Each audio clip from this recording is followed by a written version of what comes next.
At least that's what I thought. There he And is. welcome to One Stop Co-op. This is Steve here, Bairnt. Woo! We're ready to rock. We're going retro style here, Steve. We're on Retro Avenue. We were just chatting about old, excellent sci-fi films from back in the day, like Yeah. Fifth Element, because I guess, Bairnt, you said that Colin finally got a chance to watch it. He finally got a chance to watch it, and he broke my soul by giving it a 5.75 out of 10. I go, you can't even give it a 6? He goes, no. I'm like, well, if you don't give it a 6, I'm not playing anymore Earthsworn with you. He said, well, then you're finishing the game without me. I go, okay, fine. You called my bluff. Horrible. Yes, Fifth Element's that's a fun movie. That's a really fun one. Yes. And Gary Oldman, that guy is amazing. So, I love Gary Oldman. He's such a good actor. He's so fun. is. Anyway, here we are. So we've changed our format today. We're going to talk 80s movies. That's right. Just No, kidding. we're not. We're not talking 80s movies. I'm totally kidding. No, this is our weekly chat about board game stuff, actually, despite our introduction there. So we'll normally a cooperative focus, and we do a different chat every week. Now, Derek from Kanji Studios is traveling to UK. He's going to go to UK Expo, so he unfortunately will not be joining us, but we would love to have him back when he comes back. I'm sure we'll have a really fun chat about his experiences overseas there. Yes, that'll be maybe in a couple weeks or so. Yeah. Yep. But today, the topic will be talking about what games we enjoy that fall outside of Wheelhouse. And this Friday... Go ahead. Huh? What? Buffering. What? No, see, so first, the hard part is we have to find our wheelhouse first. That's right. And then we have to go outside it. So Steve, I was looking up this phrase because the phrase outside your wheelhouse is like, this is your comfort zone, right? This is things you know you like. These are things you tend to navigate towards. And so things outside that are things that you wouldn't normally go for. So for purpose of this discussion, these are games that we enjoy that we wouldn't normally seek out or find enjoyment in them for whatever reasons. And interestingly enough, I think this saying, I was trying to look this up a little bit. I think the saying comes from sports news reporters about baseball, because I guess at one point the strike zone was called the wheelhouse. Oh, I didn't know that. Steve, look at you. I'm learning something new every day. Speaking of learning, I'm learning a lot about the solar system lately. My son is into the solar system. He just got back from DC and he bought me my new mug. That's pretty cool. Yeah, it's the solar system. That's he awesome. found it. He said, I saw this and I thought of you, Dad. I'm like, oh, that's very nice of him. Yes, Kim, the more you know. You need the rainbow thing. That's right. Okay. So, yes, we're going to talk about games that fall outside of Wheelhouse. If you guys are watching live, jump on the chat and join with what games fall outside your wheelhouse. We'll love to hear about them. Yes. We're going to talk to a bunch. We are. So, I'm going to go ahead and start with you, Bairnt. We'll just get this. Well, kick this pig, which apparently is not a well-known phrase. Yep, that I'd never heard of until I met Steve. So that's the deal. I thought that was a known phrase, but okay, maybe not. No, I think we usually kick the lake trout here in Minnesota. There you go. I have no idea. We don't kick anything. I don't. Maybe when we get old enough, we kick the bucket. That's about the only thing. Okay, let's jump into it. So, Bairnt, you had this one on your list for something that falls outside your wheelhouse. Project Elite. Oh, that's Project Elite. Okay, so first off, I'm going to tell you what my wheelhouse is. Yes. My wheelhouse is about that big. It's made up of dungeon crawlers, adventure games, and campaign extravaganzas. That's usually about what my wheelhouse is. Those are the kind of games I gravitate towards. Those are the games that when I see them on Kickstarter, I go, oh my gosh, I really got to dig into that and look at it and see what it's all about. So those are usually, I'd say a good majority of my collection is campaign games, dungeon crawlers, adventure games, things of that nature. Just big games. I really like these big games. So Project Elite is a game that is it was the first game Colin introduced me to that actually, so I'm lucky. I actually do live near Colin, and so he's introduced me to a ton of games, which is why I think my wheelhouse has expanded so much, and it's all because of him, really. So he came over and said, I want you to try this game with me. I'm like, okay. And I'm getting a new copy from Cool Mean or Not called Project Elite, and I got the old copy. So I'm like, okay. So let's try this game. So we played this game. We had a lot of fun with this game, and I was like, wow, that's really fun. So then we actually went on a spur of real-time games. We played 3 of them. We played that one. We played uh was it 5 Minute Dungeon? Mm-hmm. I actually bought a copy of 5 Minute Marvel because of him. Mm-hmm. And things. So I was introduced to this real time game system that I hadn't played before. I have a MD Rush over here as well because of Oh that. yeah. Because it's like, oh, these games are fun. These like you got to get stuff done fast, and this like chaoticness and everything. And XCOM is that way as well. I got Mm-hmm. that game too. So these were the kind of games that it opened up a new set of housing for me when it came to my wheel. Absolutely. Was the real time strategy games, and so that's where this, or not strategy, real time games, and I really enjoyed them. I don't play them a lot with some of the gaming group I have. I don't play as much with. I showed Project Lead to one of my friends and my wife, and I think the best story about that was, of course, people don't know what Project Lead is. You're rolling dice, moving your characters, shooting aliens, trying to complete objectives, and you have like every 2 minutes or 2.5 minutes or something.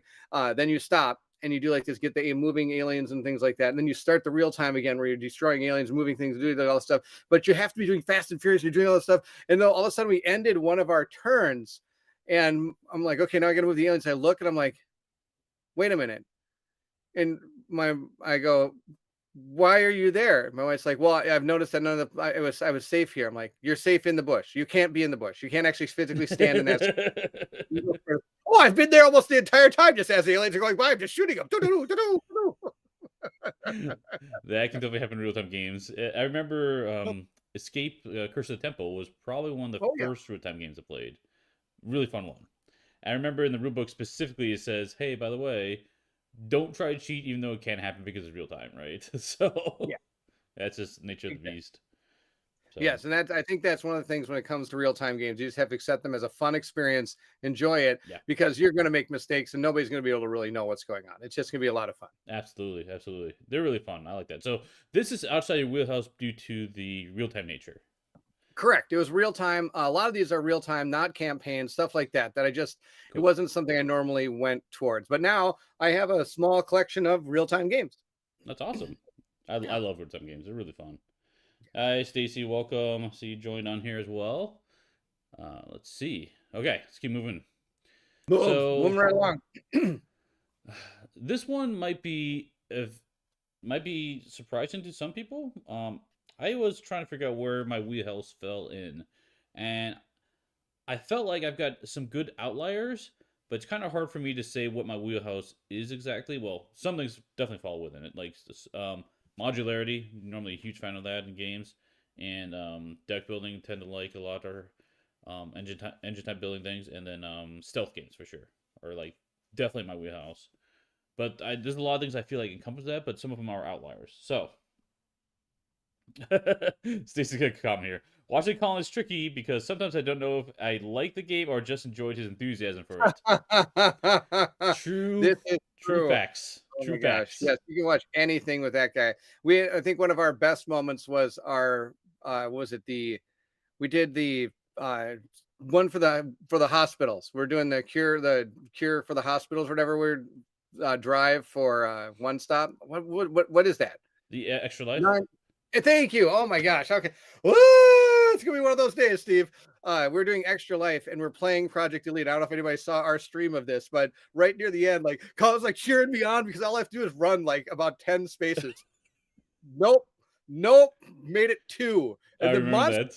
about 10 spaces. And so you just see us, we're all excited. We're gonna do this stuff. Like, yes, the enthusiasm that he brings makes me all pumped up, and I'm like trying to roll these dice. Yeah, it was pretty awesome. That was Anyways, hilarious. I was dying. Just like you couldn't move those few spaces. I was just losing it. it was so It bad. was so funny. So funny.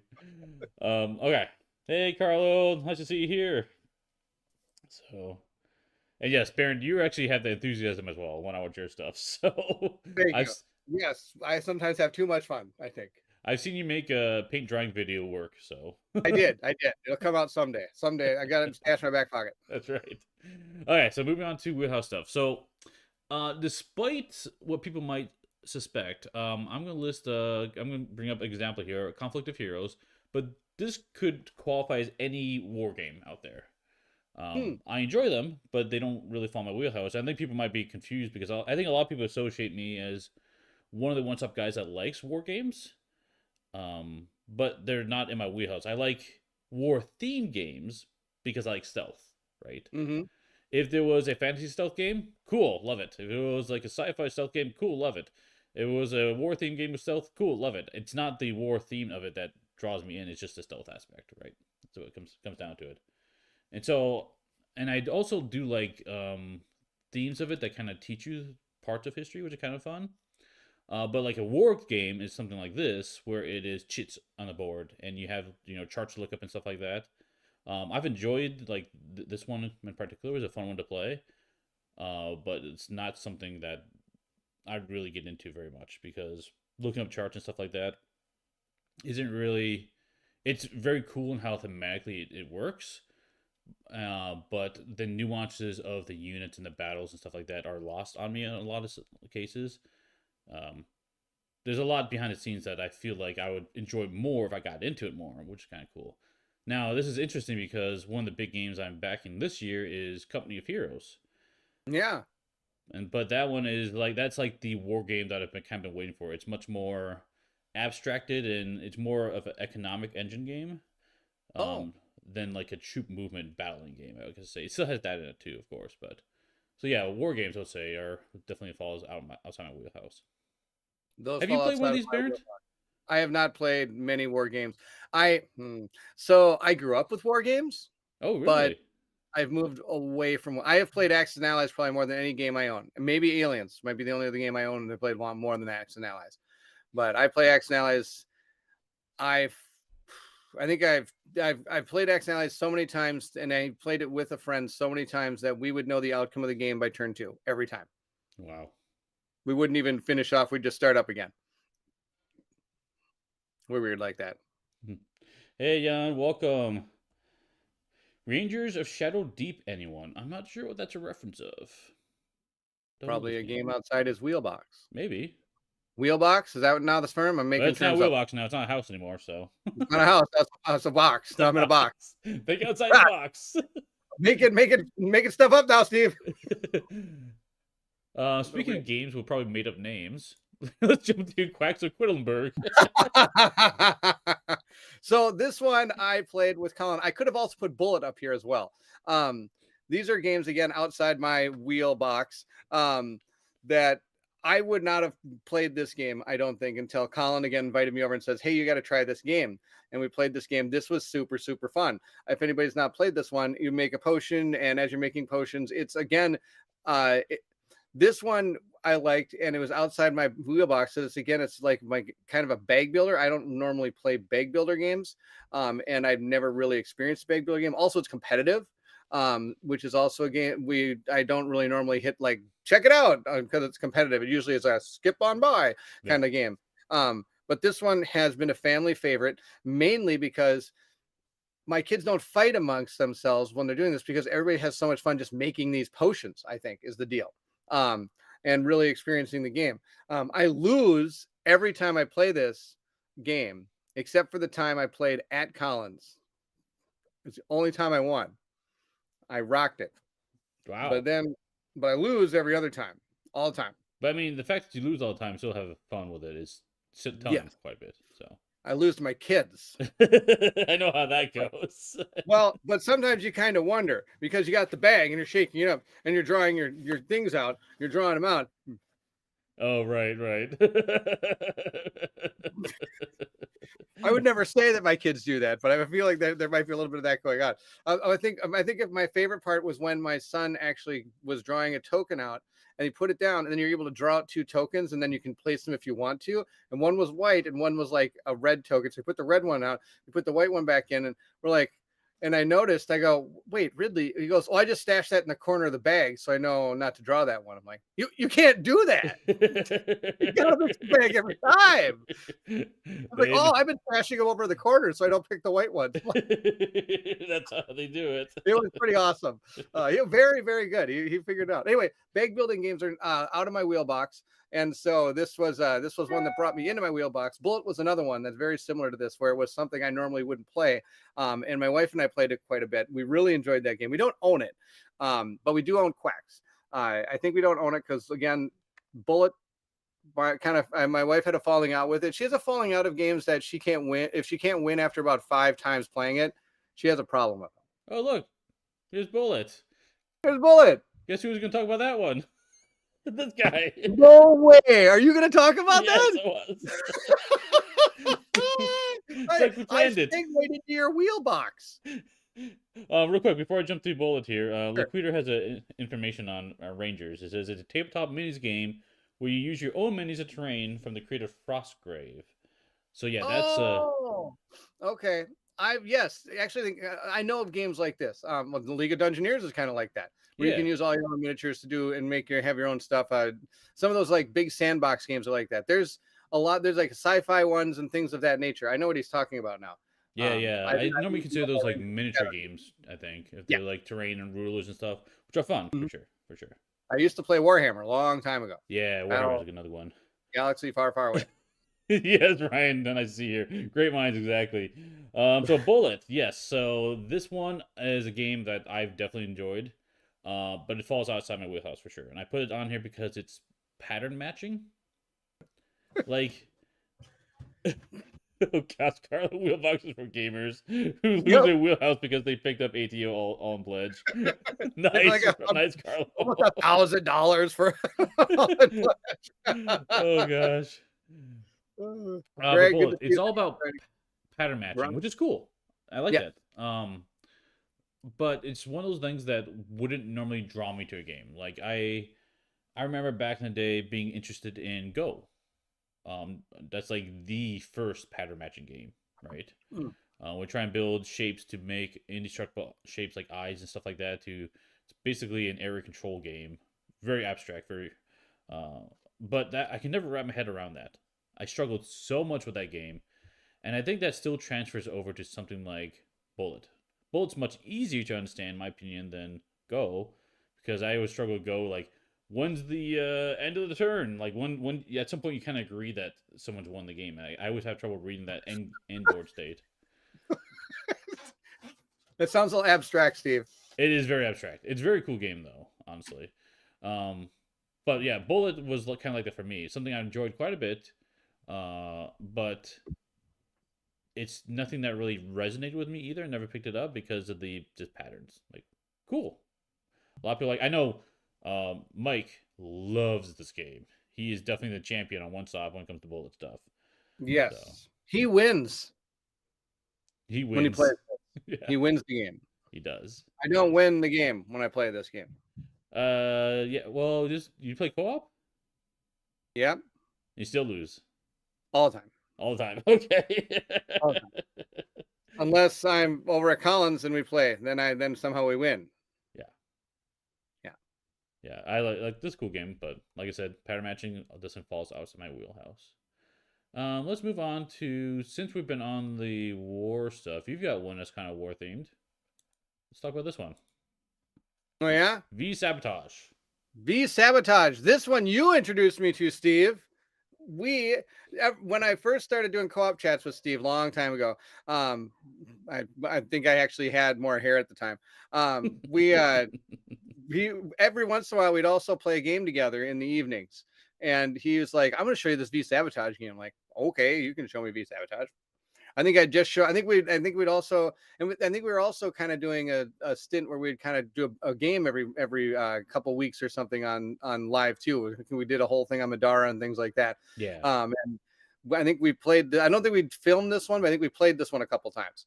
And you showed it to me, and I actually now have been introduced to stealth games, and I am not afraid of them, and they're kind of fun. I was actually surprised at how much I actually own V-Sabotage. It's right over there. I will not tell Steve it's still in shrink wrap, but I do have it. That's half the battle. Half the battle. It's coming 2023, Steve. It's like Feast of Odin. It's right there. It's coming 2023. Look at the bright side. It's on my I will play these games shelf. That's just your crap. I've already played, and I don't know if I do my best to try to get back to them shelf. This is my shelf off screen that I know I'm going to play soon. So it is there.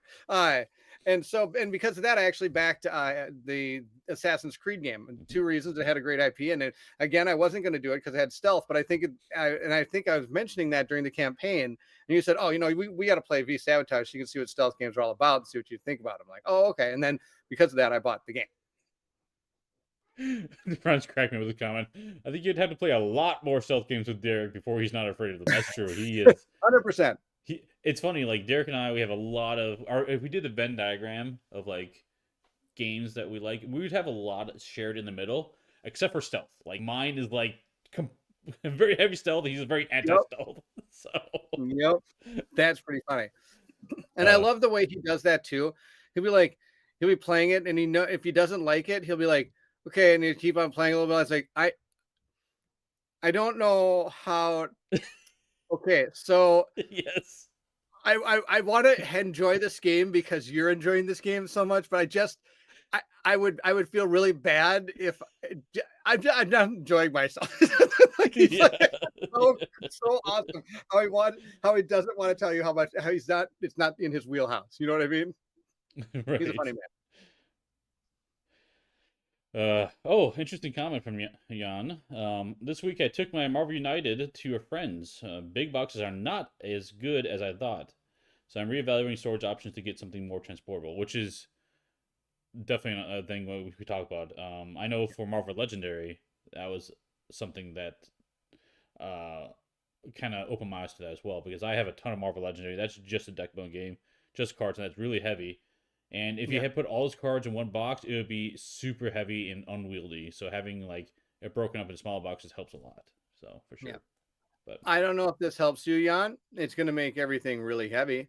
But I know Fancy But Functional has created that. Yeah. He does these like crates.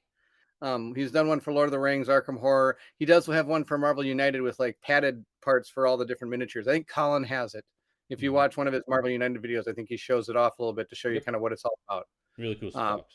I think it's kind of expensive too, but it's if you want everything in one spot.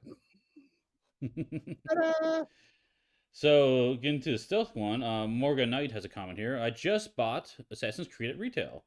I actually really like having the standees instead of minis for space saving. I completely agree with you on that one. And that one, I have the minis version of it. It takes up a lot of space, and honestly, the minis aren't necessary at all. No.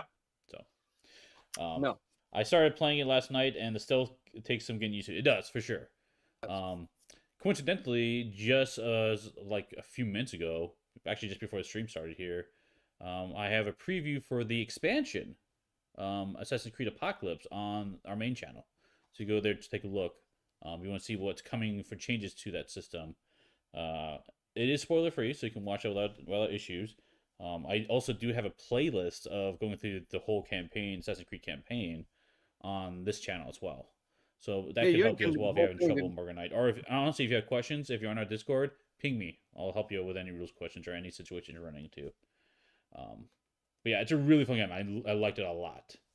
So yeah, Kim. So it's a fun one, exactly. We loved Assassin's Creed. So yep. Okay. Cool. Let's keep going. Wait, Steve. Did you get my husband to admit that there are times that Cindy's arcade were minis? Oh no! My world is crumbling around me. I will say in that type of situation, yeah, it is, because those things don't need, especially when you're putting thousands of minis on the board. Yeah. Come on, you don't need that many. It's token time. I mean, come on. Sure. What was the other game that I played that we had that like it was kind of stealth thing, but once you triggered the alarm, it became like basically mass chaos. Right. You're like, that's every stealth game. And it's set in a weird war too or something. Reichbusters, that's what it was. There you go. That one at some point eventually doesn't need miniatures because you're just like, you don't even need to actually put them down. You just take them and just drop them on the board. So many minis at some point. Yeah. Okay, let me move on to a game that we've both played. Actually, we played together. That is outside my wheelhouse. So this is getting a little bit off the pattern matching, but a similar vein for me, and that is Kingdom Rush.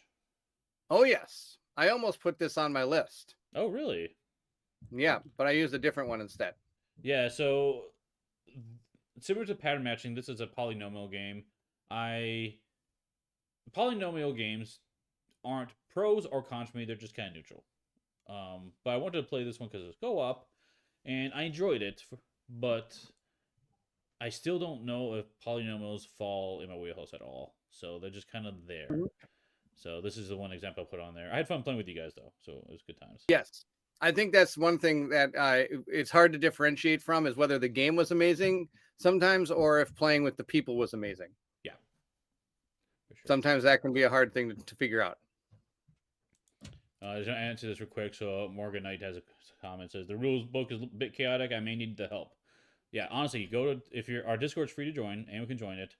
Jump on there, and then you can find me there, and I'll help you out. So, okay, but yeah, that's another one that kind of falls out of my wheelhouse. Fun game though. I did definitely enjoyed it. So, let's move on to another one from you, Bairnt. Let's do this one. Oh, I like this one. This was a good one on the list. Black Snake. Oh, this is my hidden movement game. Yeah. I don't normally play hidden movement games. I'd never played hidden movement games. There's this, I watched this YouTube channel once that made this game seem awesome. It might have been Colin. It was Colin. It was Colin. Yeah. And when I saw it, and at the time, this is also a very low budget game for me, which is another thing I don't really do very much is low budget games. I'm kind of more of the big budget spectaculars. This was a small, at the time, my wife and I were going out to Colorado every year. And so I thought I need to start getting some games that we can bring with us on trips. And so we were looking, because believe it or not, you can't take Kingdom Death Monster with you on a trip. It doesn't work all that well. So this had a really cool hidden movement system that I'd never seen before. Robin supports low budget. Yes, thank you. And so I picked this one up, and the way this works is it was actually a solo hidden movement game, which is another one. Another game I was going to think about putting up here was the Star Wars Rebellion game or something. The one with where one person's the Empire and the other person, I forget which one that is. It's Imperial from Fantasy Assault? Flight. No, one person's the Rebels and the other person's the Imperials, and like the Rebels, and it's a competitive game, 2-player competitive. Yeah. Anyway, Rebellion. Rebellion, right? I think it is Rebellion. Yeah. So, but again, hidden movement games, which I normally have never played before, never really looked at before. And then I found this one. I was like, this is kind of cool. So I do have this in my collection. I've got a couple other low budget games in my collection, not all of them being hidden movement, but and this company in particular makes it. It's Star Wars Rebellion. It is Star Wars Rebellion. Okay. Mm-hmm. They've I think made a few of these kind of hidden movement game type things. Or something, or maybe not hidden movement, but they've made a couple smaller, low budget games that I really smaller enjoy. games. Sideroom Games is the publisher for this one. Sideroom Games, that's right. Yep. Yeah, this is a really cool game. If you guys haven't checked this out, it is, regardless of if you like the game or not, it's a brilliant design, honestly. Yeah, and not only that, you can do a puzzle solving at the end. You are puzzle solving. It's like a little bit like the Mastermind type approach with solving a puzzle, but like the hidden movement. Solo, but it works. Like, how do you do that? And there's holes in the cards. So you overlay cards on top of each other, flip them over, and you look through the hole to see if you see the person that's hiding. It's fantastic. Like, I don't know how they came up with the idea and everything. It was brilliant design. I think it's because they're all math majors, and so they figured out the math on how to do that. It's like, I don't know how I would have done that. I was like, how are we going to get this to work? Oh, we'll just do it like this. We'll use this algebraic expression with some tachyon particles, and things will be great. Tachyon particles. That's like the Star Trek thing. Well, we don't know what to do. We'll just throw the words quantum and tachyon out there, and there you go. Anything. I don't know. They've got that quantum tachyon matrix that I think our ship is stuck in. My favorite Star Trek thing is the Heisenberg compensator for the teleporters. To compensate for the Heisenberg uncertainty principle. So. That's right. The Heisenberg compensators. Don't worry, we got that figured out now. It's so good. It's Star Trek. We got to figure it out. So I will say the small box games definitely fall in my wheelhouse. In fact, I just got one just recently. I got it in my hand right now. This is Dark Tomb, a handheld, like a small box dungeon crawl. So. Wow. My big small box dungeon crawls right here, like the size of Bard's song. That's usually my dungeon crawl. I also like the Tiny Epic stuff, so I definitely like small box games for sure. So. Okay, let's keep going. Let's see. We'll move on to another one. Oh, talking about themes that might stand out for me. Oh, Let's go. I mentioned this one in the past, so I'll just briefly talk about it here again. Maximum Apocalypse. I have that. Love this game. Absolutely love it. So I much actually fun. have it because of you. You have it because of me, and I don't even Yep. own it. You and what's his name when you used to do the podcast with Elijah. Yeah, Elijah. He was the one that got it. We I talked love about this this one. game, It's so and I fun. was like, "Oh, that seems kind of cool. I should check it out." So I think they just had that new Kickstarter. They had like the minis in it. It was like almost Yep. an all-in Yep. everything they've always done. They had like 3 or 4 different Kickstarters. But yeah, this one is post-apocalyptic, and I'm finding out that post-apocalyptic just doesn't fall my wheelhouse. I'm not really interested in that theme at all. But this one, I mean, I like the characters a lot and how they play out, and the game itself is really, really fun. So, um, but oh yeah, it's a really cool game. I really like this one quite a bit. Let me say, Mike says base game is better than Wish of Wild. Wish of Wild lacks to highlight its modularity. Maybe I don't know. I mean, it was always modular to us regardless because we can just switch out whatever we wanted for anything. But yeah, it's a really cool game. And then, yeah, I guess that's one thing is it's got a little bit of the modular deck system thing going on where you can like Yeah. switch out different enemy types and heroes and stuff. It's pretty cool. Pretty cool. Yeah. Apparently, I am going to start a new channel called "Meet Me at the Coloring Table." Thank you. We should have colored table. Nice. Let's jump over to another one. Let's go to It's a Wonderful World. Oh yes, I talked a little bit about this last week, I think. Yep. And my whole obsession with engine building card drafting games now. And it's all because of the Colin monster again. We've been playing the campaigns of this. There's a campaign system for this. I'm actually enjoying this so much. I'm actually thinking of picking my own copy up, which we normally don't do because if we both have copies, what's the point? Mm-hmm. But I've been enjoying this one quite a bit. So he's introduced me to this like the whole like Arc Nova. Mm-hmm. It's a Wonderful World. Seven Wonders. Mm-hmm. There's a lot of them out there. These engine building. Ares Yeah. Expedition. Yep. Or yeah, Ares Expedition, Earth, things of Earth. these Yep. natures, where they're kind of these like engine building games that I like them because what was it? I mean, we've talked about the other one, Cascadia or Carsa, Concordia. Concordia was the other one. Yeah. Yeah. Which is another one, which is kind of an engine building kind of thing. So it's just been something I've really been excited about. Again, these are all competitive mostly. And I may have a solo mode built in, but mostly all of these are competitive, which is, again, normally on my wheelbox, but I'm finding myself being able to come back to these competitive games now because I'm finding games in the competitive space that are not screw your neighbor. Yeah. Which I don't like. I don't like screw your neighbor. We used to play Arcadia Quest a lot, and one of my friends would just sit outside somebody's spawn point and just keep killing them every time they walked out. And I'm like, where's the fun? Why am I not having fun? Yeah. I'm like, this is no fun. So these are more. I like these better because if you try to do the screw your neighbor type thing, like, oh, that guy's going for these kind of cards, next thing you know, your engine's going down the tubes. And you've already lost anyway. So this falls outside my wheelhouse only because it's competitive. Like the engine building, I love the engine building. Yes. It's so fun. And I'm very sad that there aren't really many co-op engine building stuff at all, really. Like there's Right. the Orleans expansion. Yep. And then there's basically Ares Expedition, which is the Terraforming Mars card version of it, right? Yes, and I think they had an expansion for that. And Colin says it made it better. Yes, I haven't tried it I yet. have the expansion for that one too. But those are like the main ones with actual co-op going on. Yeah. Most of them are just solo, so which is great. But like, I want more. Give me more of that. I love that stuff. So Yeah. I think didn't we play Orleo together over at Colin's house? I think we might have. Yeah, I think we might have. I think we did after one of the Lord of the Rings days or something. Yeah, for sure. I think so. I don't remember. Let me jump over to another game that definitely I absolutely love this one, but it's not something I normally gravitate towards. Is trick Oh, I taking didn't even games. think of this one. Yeah, for sure. Yeah, I trick taking games. I mean, I'll play them. I've played spades quite a bit growing up, and hearts every once in a while too, and stuff like that. So I got it, but I never really got into it much. But the crew love this game. This game is so fun. And it has a lot to do. It adds that idea of trick taking, but flips on its head to try to figure out how to communicate and win tricks for other people which is really, really cool. So Right. I think again we played this together at some point oh my with gosh, you're the best person to play the crew with. It is so funny. So so Bairnt, just so everyone knows, he's an awesome person to play games with anyway. He's just very fun, very, I don't know, very lighthearted, stuff like that. When we play a trick taking game, something switches in his brain. He gets like super focused and he's like a savant.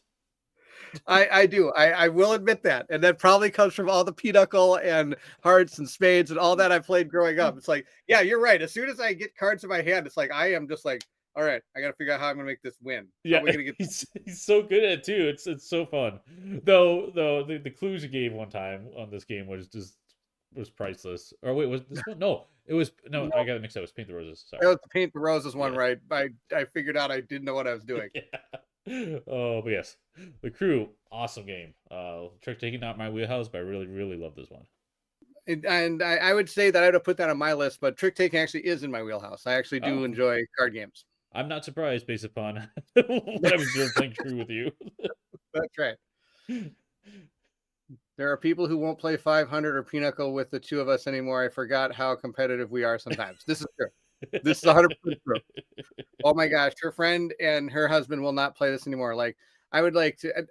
Yeah, we were like, okay, so when you play Pinochle, you start like the bid at 25, right? If I know my hand, I get to the point where it's just, they'll be like 25, 26. Now look at 33.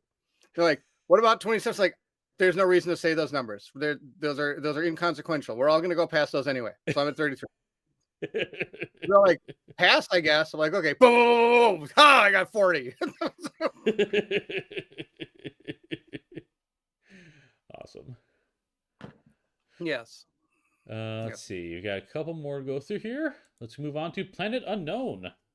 Here's my polynomial game. Did I say it right? Yeah. Nice. You had Kingdom Rush. I had this one. Kingdom Rush is definitely more your wheelhouse than this would ever be because it's Kingdom Rush at least is co-op. Mm-hmm. This is not. This is I think it's a solo mode again. Yep. Otherwise, it is a competitive game. Again, was introduced to it by actually this one I was introduced by Brent, one of the people we play games with over at Colin's house. He is also a friend of ours. He brought this game over and we played it, and I really enjoyed it so much that I think we played it again. Were you there when we played it the second time? I don't think I was. No, it was Con of Heroes the first time Peter and Terrence came in. We played this together with them. So this is a polynomial game where it's like and I call them the Tetris games. Yeah. Where you got to figure out the Tetris system, and that's really all it is. You're moving this little thing around, collecting points and stuff, and building a planet and stuff as you're going, and it's just a lot of fun. I would have never played it if it wasn't for Brent bringing this over, and I'm glad he did because that and Kingdom Rush really kind of opened the polynomial space to me, and it's one that I thoroughly enjoyed. Cool. Yeah. Cool. Let's keep going. Let's see. Move on to another theme that doesn't really jive with me is. Oh, it's gonna be horror. Yeah, horror, exactly. I knew that was coming because you don't like horror games. Not really. They're gonna move on. Eldritch Horror, though, I put on here because that is easily one of my favorite horror games. I love this game. I'm also absolutely the worst at this game. I've never won it. Never. And normally I kill the investigators off multiple times in my games, so... Nice. That's hilarious, Steve. But I think the open, like the world explorer type feel for this game really helps sells it for me quite a bit.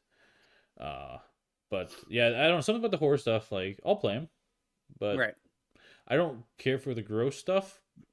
Yeah. So, and this stuff, this is very less that style. Yeah, I think it's very tame when it comes to the amount of grossness because it's a bigger experience as opposed to like the Nemesis or something where it's like you're right focused in on that character kind of thing and things happening right around him. Right. Where this is like you're saying that broad kind of overarching horror that's attacking the entire world. Right. I like this game. This game's in my wheelhouse. Which is making me excited for Dagger, which is a game coming up soon. We're not exactly sure when, in June, probably. Which is people are referring to as the Marvel version of this. So we'll find out if it is. That sounds pretty awesome. So I'm excited for that. And Marvel definitely falls in my wheelhouse. So Yes, it does, Steve. That is definitely true. Yeah, just like horror falls in my wheelhouse. I'm actually, I think, the horror guy for One Stop. I don't think I've noticed that whenever I we think get a so. Yeah. horror game, it's more me doing it than most of the other people. Not that some of the other, I know that Colin also is not a horror fan, but I think Yeah. Mike and Peter would do it. I just don't, and I don't, I think it's more of what the game is more than it is the theme for them, if whether or not they would cover it. Fair. Like I know that I'm the one doing Dawn of Madness when it comes out because I don't think anybody else is going to be interested in that game. Not No, to mention probably the only not. one that did Doom Death. Looks like we got one more game each, and we'll wrap this Uh-oh. up. So your last game, Cascadia. Oh, Cascadia, the tile drafting game. This is one again where I would never have gone in this route. But this game is super cool. If you might have also noticed the theme, a lot of these are actually on like the Board Game Geek Top 50, Mm-hmm. which might be just because the reason they're there is they're really good games.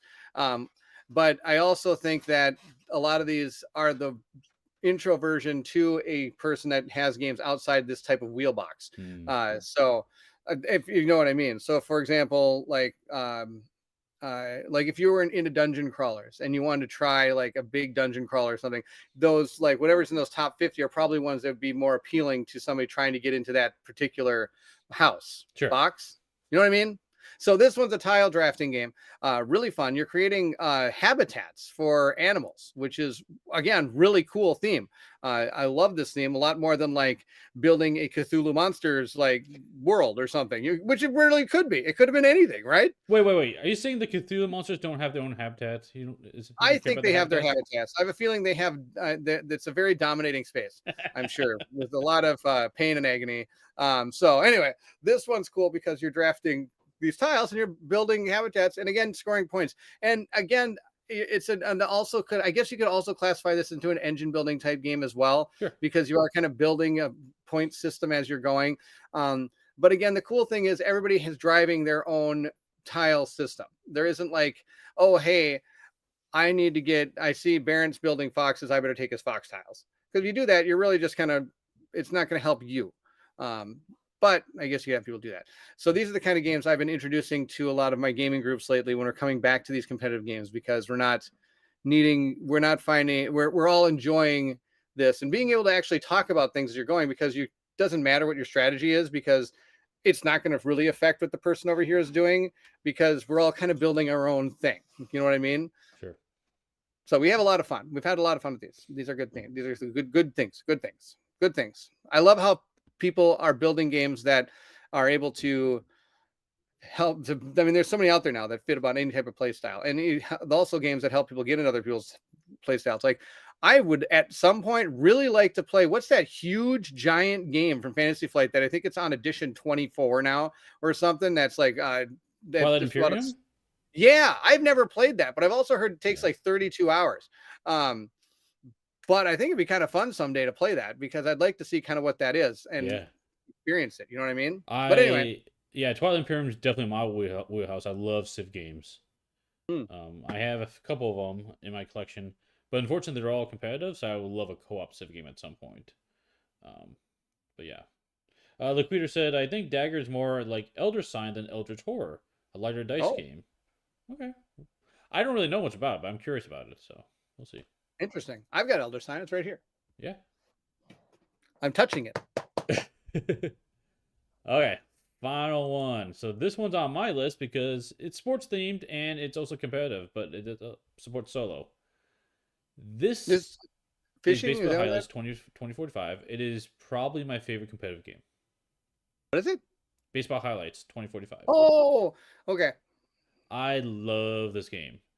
It is so fun. It's the interesting thing about this one is each baseball game you play takes like 5 minutes to play. Oh, wow. It's super fast, but so you I play wish like a real series of baseball them, is and like that. yeah, in between each game you draft new players, which is like the deck building part of it. Mm-hmm. The solos actually works really well, honestly. So Huh. and you can have different difficulty boss to go up against, but the games are also very close. One thing about this though is the rulebook is written in such a way that if you don't know like the basics of baseball, you might struggle with it because it kind of assumes you know the basics of baseball. It's not spelled out to people who haven't heard baseball at all. But this one easily falls outside my wheelhouse because actually, funny thing is, the wheelhouse comment before apparently I did. I'll pretend I planned that. The wheelhouse is what they call the strike zone for baseball. Oh Back in yeah, the see, day. it comes full circle now, There or I you go, should say full full circle. square. It comes But full this one square. definitely falls in my wheelhouse due to the competitive nature and then the sports theme too. So I like watching sports games, but honestly, I don't have a lot of time. I don't really watch a whole lot of TV, to be honest. So I usually watch about an hour a day. I just finished all the final season of The Flash is done for me now, so I'm done. yeah, we're way behind that one. Way Yeah, behind that everybody else. But yeah, I do watch football. I watch a lot of one. football. Mm-hmm. Yep. I love football. You watch the sports ball. I do. The foosball. The foosball. Cool. That is going to end our I stuff. like Waterboy. So Waterboy's funny. All right. Huh? yeah, it's interesting trying to look at like what games we like that we wouldn't normally like. It was kind of interesting exercise trying to figure out what is even in my wheelhouse and what is the outliers. So I'd love to hear if you guys drop comments below what is outside your wheelhouse. So yeah, because that's like I was saying, that's the beauty of board gaming is there's so many board games now out there that you can always find something that kind of fits to your play style, but there's so many other games out there that might not. And to me, like I said, the way to find some of those games is to just look at the board game top 50 and see if there's something in there. It's like, oh, hey, a card drafting game. There's one called Seven Wonders. I'll see what that is. Seems to be pretty high on this list. And it could be a good starting point for something like that. Bag building, that Quackopolis, or the oh my gosh. So should I tell you my horrible story of Bullet? Sure. Okay, so this is really bad. I apologize. So the first time I ever played Bullet was with Colin, Brent, and myself, and we're playing all three of us sitting together on this chair or on a table, right? Not across from each other, like we're all sitting next to each other. Yeah. And this table is pushed up against the wall, looking out Colin's like big window into his street as people are driving down it, right? And then we're pulling tokens out of this bag, but you can only see from about here up on us through the window. So all you see is a bunch of guys sitting with their hands like sitting like this.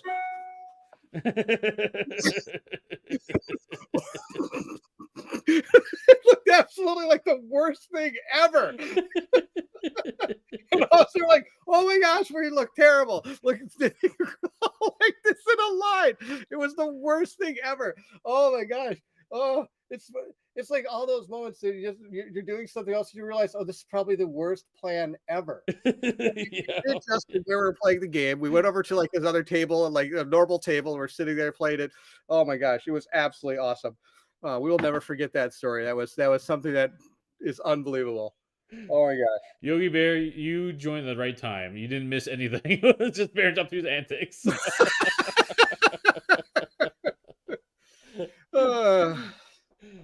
That's the deal. So that's my story. I'll end with that story. Yep. Morgan Knight says narrative games are my jam, but I learned an interesting theme will drag me into something that I'd not normally be interested in, like Euros, which is true. Yeah. Agree with that for sure. 100%. Robin. Literally every game Bairnt has gotten me to play that isn't Sorry Clues outside my wheelhouse. This is true. Yes, Dan, Bairnt's up to his usual shenanigans. Yes, I am, Dan. Absolutely amazing. Absolutely amazing. Oh my gosh, couldn't believe that. That was something that we'll always remember. That we laugh every time we talk about Bullet because of that moment. Excellent. Well, that's all we got for today. Bairnt, what you got coming up for this week? Okay, so remember what I said about last week? Yeah, that's this week again now. Okay. I've got like Colin and I are doing so get this. We're doing Oathsworn, right? Yep. We figured it out. I don't know if anybody else has figured this out. If we do not miss a week of Oathsworn, our final game of Oathsworn is going to be the week before Gen Con. Oh. And so we're thinking about maybe sometime at Gen Con doing a like wrap-up video, just a small like 30-minute like what we thought of the game, some of our favorite moments, things like that in the game. We're thinking about maybe doing that live at Gen Con. We'll see if we can do it. I don't know if we can pull something like that off. Yeah. But we thought maybe doing something like that and maybe even having an extra mic there. So if people that had watched the stream or like Oathsworn could tell us some of their favorite moments or things that had happened to them. Of course, it'd be a completely spoiler thing because we'd played all 21 missions and things like that. But we'll see. We might not be able to get that organized. We'll see what happens. But anyway, got that. I'm gonna do a painting episode this week. We painted up. I don't think. Oh, I do have it. We painted up a character from Crimson Scales last week for the new the fan made scenario. So we painted this up last week. If you're interested in seeing some miniatures get painted, check those out. We do them about once a week, every like on Wednesday or Thursday usually. We'll see which one works for me. I'll usually post these. I don't post them quick enough normally. I have been known to drop my, hey, we're doing Oathsworn like 3 hours before we do it. I should probably give people a little more notice than that. League of Engineers is coming out today. It's already edited up and ready to go. I just got to hit the go button here. I'll probably hit it pretty soon. And I've got Isofarian Guard, the second half of the first chapter recorded. I just need to edit it together. I also have, I'm in the process of recording Aeon Trespass Odyssey. I've had a lot of people asking me for this, and I wasn't originally going to do it because it's one of the games Colin and I were thinking of doing together. Mm-hmm. But I've had so many people asking for it that I've just went ahead and did it, and I'm glad I did. I forgot how awesome that game is.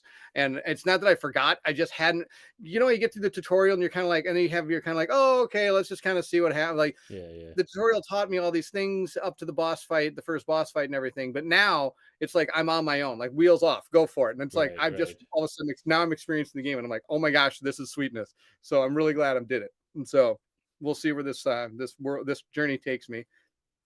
Like I said, Colin would like to play this at some point with me. So like I said, in 10 weeks, we're going to decide what we're going to do or not. I think I'm talking more about what I'm doing than any of the games I talked about. I think. So that's what I got coming up. Other than that, and those are kind of where I'm going to be staying for a little while too. I don't know where I might be going back to. Like, I want to try to get a little bit more Madara in there. In theory, some games might be delivering from Kickstarter. I think I'm getting the vampire game Masquerade pretty soon. So that might be coming soon. I'm not sure. I'd have to look. I mean, maybe we'll do a video on that. Like, we got a topic called Kickstarters I forgot about that all of a sudden just showed up. I could probably do a series on that. I'm kidding. I actually do know what's coming. I just normally don't know when it's coming. That's my problem. I'm going to stick coffee in my mouth so you can talk. Let's see. So for content we got coming up here, continuing with the Valor and Villainy campaign. So we are on Act 5 now of Act 8. So Act 5 will be Monday. Still enjoying that one quite a bit, though not doing good, like winning wise. So I was talking to the designer a little bit, trying to get some tips on maybe we could try to win soon. Here we'll find out. I'm sorry, Steve. What game is that? Valor and Villainy. Ludwig. Oh yeah. That game I played. Yeah, I really like that game a lot. I have to play it more. I only got to play it once with Colin, and that was when he was in the stage of learning it. Kind of that stage where you're kind of like, so what does this mean? It's like, you look in the rule book for a few seconds. Not exactly sure. Let's just say it does this. I'm like, okay. Yeah. Takes a little bit to wrap your head around that one for sure. Yeah, so playing that. And probably Marvel United on Wednesdays. We did just as of last week unlock the final character. So our map is pretty full of X's. So we're getting close to the final one. The third week of June will probably be a Thanos game.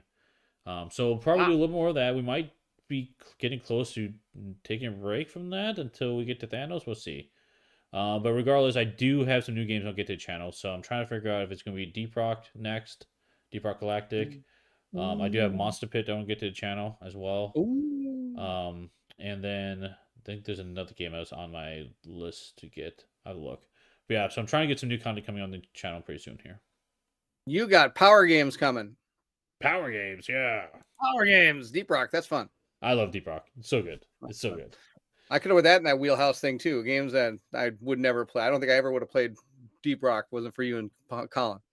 That was an interesting game because it looked interesting on Kickstarter. So I was like, hey, I want to check this out. And then Hungry Gamer. He had the prototype. Oh yeah. And he managed to send. He said he liked it. He sent it to me, and I wanted playing. I loved it. We played it like 3 times a day, every day for like a whole week. Wow. Yeah, we actually loved it. And so obviously I backed it. It actually got me to play the video game. So now that's like the only video game I play. Now the board game finally arrived here. Now I understand all the nuances of it. But yeah, it's a really fun game. Really fun game. Nice. Cool. I think that's going to wrap up our chat for today. Thank you so much, Bairnt, for joining me. Steve, as always, it's a pleasure. It's super fun to be here. I'm so glad we get to do this. Chat's amazing. Every person here is awesome. Thank you all so much for being in the chat. Thank you all for watching after the chat or after the video is done. I'd love to read the comments. Hopefully we see you all in the Discord. Hope so too. That's it. Have a good one. See everyone at the next stop. Bye-bye. Take care, everyone.